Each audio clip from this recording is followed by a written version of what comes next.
اعوذ باللہ من الشیطان الرجیم بسم اللہ الرحمن الرحیم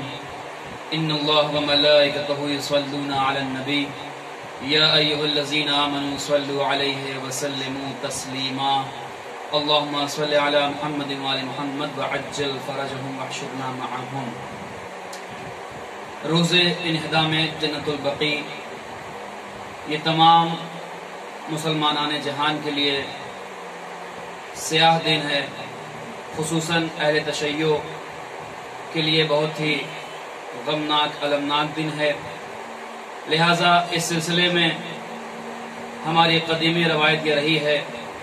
کہ ہم جس قدر ممکن ہو سکتا ہے اپنی آواز کو بلند کرتے ہیں تاکہ یہ ہماری آواز اس جگہ تک پہنچ سکے جہاں سے اس روزے کے تعمیر ہونے کے اسباب فراہم ہو سکے۔ لہٰذا ہر مسلمان کا یہ فرض ہے، ہر مسلمان پر یہ ضروری ہے، ہر شیعہ اور سنی تمام لوگوں پر ضروری ہے، کیونکہ جہاں کے لیے ہم یہ آواز اٹھاتے ہیں، آواز بلند کرتے ہیں جنت البقیع کے لیے، وہاں پر صرف اس لیے نہیں کہ اور لوگوں کی قبریں موجود ہیں، بلکہ اگر تاریخ کا مطالعہ کیا جائے اور علماء کے ذریعے ہمیں یہ بات معلوم چلتی ہے کہ وہاں پر پیغمبر اسلام کی اکلوتی بیٹی حضرت صدیقہ طاہرہ جناب فاطمہ زہرا سلام اللہ علیہا کی قبر مطہر، اور اسی طریقے سے ہمارے دیگر ائمہ کرام کی وہاں پر قبریں موجود ہیں کہ جن کو ظالم بادشاہوں نے ڈھا دیا۔ لہٰذا ہماری یہی اپیل ہے، ہمارا یہی احتجاج ہے کہ اس قبر مطہر کی پھر سے تعمیر کی جائے۔ اسی سلسلے میں ہر 8 شوال کو ہم اپنے حساب سے آواز بلند کرتے ہیں کہ خدا ہماری آوازوں میں وہ خلوص پیدا کرے کہ جلد از جلد بی بی کے روزے کی تعمیر ہو سکے۔ آئیے آج کے اس پروگرام کا آغاز تلاوت کلام پاک سے کیا جائے، اور اس کے بعد مولانا علی عباس زینبی صاحب، اور اس کے بعد اس پروگرام کے صدر آئی جناب مولانا محمد حسن صاحب قبلہ امام جمعہ جماعت ہلور تفصیلی روشنی ڈالیں گے جنت البقیع کے انہدام کے سلسلے میں اور ہمارے کیا فرائض ہیں۔ لہٰذا اس وقت میں التماس کر رہا ہوں مولوی سہیل حیدر سلمہ سے جو تشریف لائیں اور اس پروگرام کا آغاز تلاوت کلام ربانی سے کریں۔ میں التماس کر رہا ہوں جناب سہیل ہلوری صاحب سے۔ اعوذ باللہ من الشیطان الرجیم،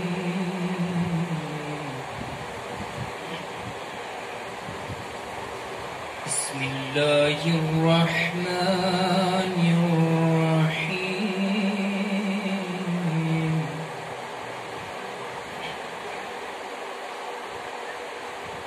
ولا تحسبن الذين قتلوا في سبيل الله أمواتا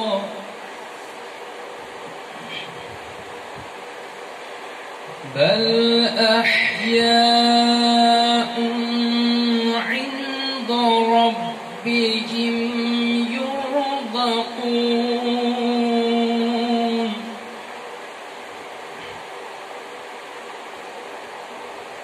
فرحين بما آتاهم الله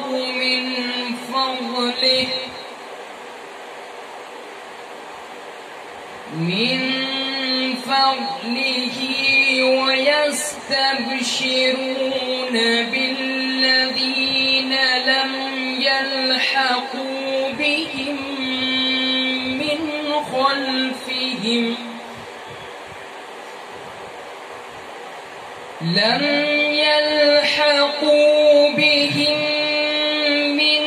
خلفهم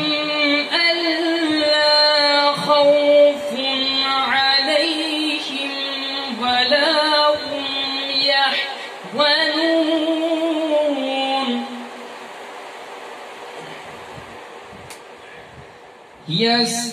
يستبشرون بنعمة الله وفضل وأن الله لا يضيع أجر المؤمنين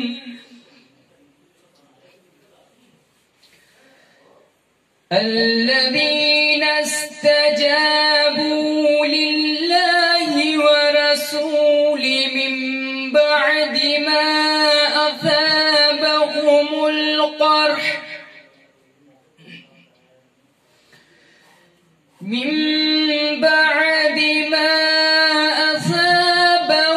القرح للذين أحسنوا منهم واتقوا أجر عظيم صدق الله العلي العظيم اللهم صل وسلم وزد وبارك على رسول الله وآله الأطهار على رسول الله وآله الأطهار. یہ تھے مولوی سہیل حیدر سلمہ جو تلاوت کلام ربانی سے اس پروگرام کا آغاز کر رہے تھے.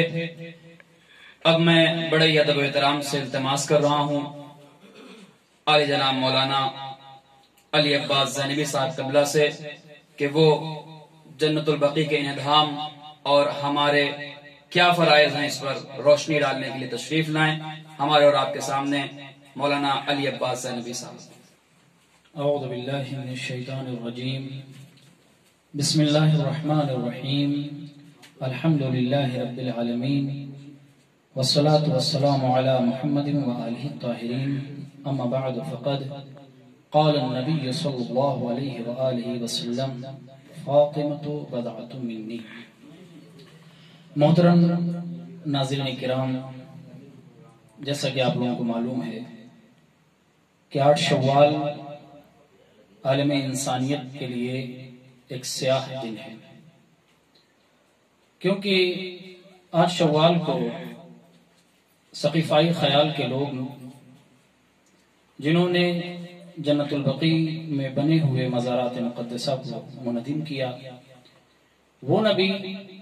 جس نے اپنی 63 سالہ زندگی میں امت مسلمہ کی نجات کے لیے بہت سارے مصائب اور مشکلات برداشت کی. یقیناً اگر پیغمبر اکرم کی زندگی کو اٹھا کر دیکھا جائے تو آپ مسلمانوں کی ہدایت اور ان کو نجات دینے کے لیے مختلف قسم کے تکالیف اور مصیبتوں میں مبتلا ہوتے رہے. تو حق یہ بنتا تھا امت مسلمہ کا کہ بعد پیغمبر آپ کی اولاد، آپ کے احباب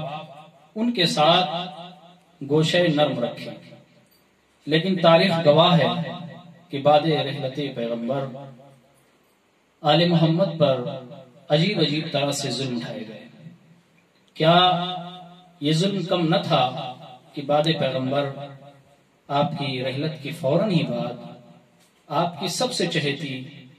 اور اکلوتی بیٹی جسے فاطمہ الزہرا سلام اللہ علیہا کہتے ہیں، اسی کو تکلیف دینا شروع کیا. اس بی بی کی ذات اتنی مظلومہ ذات ہے کہ کل آپ کی عمر 18 سال، لیکن 18 سال کی عمر میں آپ عصا کے سہارے چلتے رہے اور اپنی ساری زندگی، جتنی دن بھی 75 دن یا 95 دن آپ کی زندگی رہی بعد پیغمبر، آپ کے لبوں پر یہی جملہ تھا صبت علی مصائب لو انہا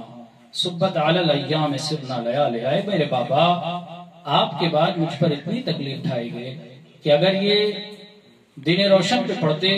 تو رات کی تاریکی میں تبدیل ہو جاتے. وہ زہرا جو 18 سال کی عمر میں عصا کے سہارے چلی، جس کے دروازے کو جلایا گیا، وہ بی بی جس کے پسلیوں کو شکستہ کیا گیا، اور بی بی بار بار یہ نوحہ پڑھتی رہی، اور آخر میں آپ کے اوپر ظلم کی انتہا یہ ہوتی ہے کہ آپ کو اپنے بابا کی رحلت پر رونے سے بھی منع کیا گیا. حتیٰ یہاں تک ہوا کہ لوگوں نے مولا متقیان سے شکایت بھی کی. علی نے شہزادی کے لیے بیت الحسن تیار کیا، آپ اس میں گریا کرتی رہی۔ عزیزو، یہ تو وہ ظلم تھے جو پیغمبر کی بیٹی پر ان کی زندگی میں ڈھائے گئے۔ جب تک بیوی زندہ رہی یہ ظلم ڈھائے گئے، آپ کی پسلیاں ٹوٹی، آپ عصا کے سہارے چلی، 90 یا 95 دن یا 75 دن بیوی مصائب پڑھتی رہی، سبت علیہ مصائب ان کی، لیکن یہ سلسلہ ظلم ٹھہرا ہی نہیں۔ اب دیکھیں کہ بیوی کتنی مظلومہ بیوی ہے، اس بیوی کو کہنا پڑا ہے علی میرے جنازے کو رات کی تاریکی میں اٹھانا۔ رات کی تاریکی میں جب آپ جنازہ اٹھائیں تو ان لوگوں کو میرے جنازے میں ہرگز نہ آنے دیجیے گا جنہوں نے مجھ پر ظلم ڈھایا۔ یہ جنازہ رات کی تاریکی میں اٹھا، لیکن شاید مشیت کے پردے میں بیوی کی تربت کو رہنا تھا، اس لیے مولائے متقیان نے شہزادی کی تربت کا پتہ نہیں دیا۔ اس مظلومہ بیوی جس کی قبر اطہر ان کے چاہنے والوں کے لیے طریقہ ہدایت بھی تھی، اور لوگ اپنے اپنے دلوں کی حاجتیں بیوی کے درمیان پیش کرتے، لیکن بیوی کی قبر مشیت کے پردے میں پوشیدہ رہی۔ شاید وجہ اس کی یہ تھی کہ جس طرح آپ کی زندگی میں آپ پر ظلم ڈھایا گیا تو کہیں ایسا نہ ہو کہ اس محترم بیوی خاص کنیز خدا کی تربت کے ساتھ کوئی بے حرمتی کی جائے، کیونکہ ان سقیفائی خیالوں سے کوئی بعید نہیں تھا، اس لیے کہ اسی صدی میں ہم نے دیکھا کہ ایک محترم قبر جسے ہم حجر بن عدی کہتے ہیں ان کی قبر کے ساتھ بے حرمتی کی گئی، تو یقینی طور پر شاید مولا اور خود پروردگار اپنی مشیت سے اس بات کو جانتا ہے کہ اگر یقینی طور پر بیوی کی قبر ظاہر ہوتی تو یہ افراد یقیناً بیوی کی تربت کے ساتھ بھی ظلم کرتے ہیں، کیونکہ جن لوگوں نے 8 شوال کو جنت البقیع میں موجود روضات مقدسات ان قبات کو گرایا ہے، ان سے بعید نہیں تھا کہ وہ بیوی کی قبر کو نہ گراتے۔ تو ناظرین کرام، بیوی اتنی مظلومہ بیوی ہے، اور شاید تاریخ میں اتنی مظلوم بیوی اب نہیں مل سکتی ہے کہ جس کی زندگی بھی مشکلات کے ساتھ، ظلم کے ساتھ، جس کی رحلت کے بعد بھی شدید ظلم ڈھائے گئے، اور یہ شکستہ تربت، یہ جنت البقیع میں ائمہ علیہ السلام کی قبریں جس پر سایہ موجود نہیں، شاید پیغمبر کی قبر بھی گریا کرتی ہوگی کہ کہاں پیغمبر کی قبر اتنی بہترین، اتنی خوبصورت، جس پہ گنبد خضرا چمکتا ہوا، کہاں وہیں پر بالکل سامنے پیغمبر کی چہیتی لاڈلی بیٹی فاطمہ زہرا کی تربت کا پتہ بھی نہیں ہے۔ خدا جانے دھوپ کی کس شدت کے ساتھ بیوی کی قبر اطہر کہاں پہ موجود ہے، اور ہم دعا بھی یہی کرتے ہیں خدا کی بارگاہ میں کہ اے میرے مولا، اے میرے پروردگار، وہ وقت قریب ہو کہ ہماری نگاہیں دیکھیں کہ جنت البقیع میں روضہ تعمیر ہو اور ہمارا امام آئے۔ وہ امام یقینی طور پر آپ غور کریں کہ جب 8 شوال کا یہ دن ہمارے درمیان آتا ہے تو تمام چاہنے والے افراد، تمام محبان اہل بیت، تمام فاطمہ زہرا سلام اللہ علیہا کے چاہنے والے افراد، ان کا دل مغموم ہو جاتا ہے، دل رونے لگتا ہے، تڑپتا ہے دل کہ کاش وہ موقع ملے کہ ہم تربت زہرا پر ایک گنبد بنا سکیں، روضہ تعمیر کر سکیں، کم از کم اس تربت کا ہمیں پتہ چلے جہاں بی بی کی قبر ہے۔ تو جب ہمارا دل اتنا تڑپتا ہے تو پھر وہ امام جو بیٹا ہے سیدانی کا، وہ امام جو زہرا کا لاڈلا ہے، وہ امام جو پردے غیب میں ہے، جو مشیت کے پردے میں ہے، وہ کتنا روتا ہوگا، کتنا تڑپتا ہوگا۔ یقینی طور پر ہمارے امام کی بھی چاہت ہوگی کہ اے کاش اب ظہور ہو جائے، اے کاش اب خدا اجازت دے دے کہ ظہور امام ہو اور امام خود اپنے ہاتھوں سے بیوی کی تربت پر مزار بنائیں، لحد کو تیار کریں، قبات لگائیں، تاکہ لوگ اور امام کے چاہنے والے افراد شہزادی کی زیارت کرنے کے لیے چوک در چوک جنت البقیع پہنچے۔ اے کاش وہ وقت قریب ہو کہ ہمارا امام ظہور کرے اور ہم اپنے امام کے ساتھ مل کر